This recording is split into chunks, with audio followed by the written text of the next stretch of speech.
சந்திப்பில் திமுகவினர் பட்டாசு வெடித்து கொண்டாட்டம். ஊத்தங்கரை 4 முனை சந்திப்பில் திமுக பேரூர் கழகம் சார்பில் பொதுமக்களுக்கு இனிப்புகள் வழங்கி கொண்டாட்டம்.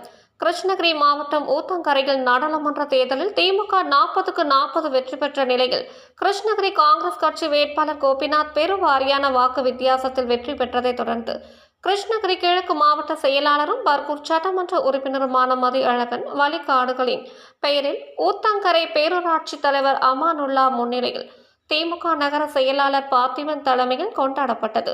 இதில் பேரூராட்சி கவுன்சிலர்கள் குப்புசாமி, சாதிக் பாஷா, கதிர்வேல், மணி, நகர இளைஞரணி கணேஷ், கிளை செயலாளர் ஃபாரூக், துணை செயலாளர் வெங்கடேஷ், ஜோக்கர் பாய் உள்ளிட்ட கட்சி நிர்வாகிகள் 70க்கும் மேற்பட்டோர் கலந்து கொண்டு ஊத்தங்கரை 4 முனை சந்திப்பில் பட்டாசுகள் வெடித்து மாலை அணிவித்து பொதுமக்களுக்கு இனிப்புகள் வழங்கி கொண்டாடினர்.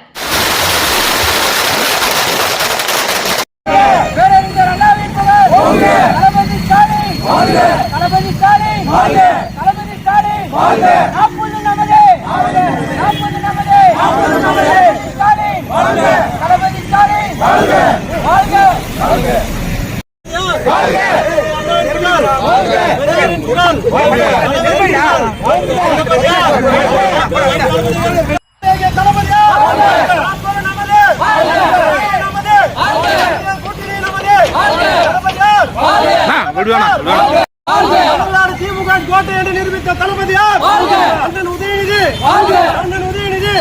மாவட்ட கழக செயலாளர் மதியழகன், மாவட்ட கழக செயலாளர் மதியழகன், அண்ணன் தளபதியார்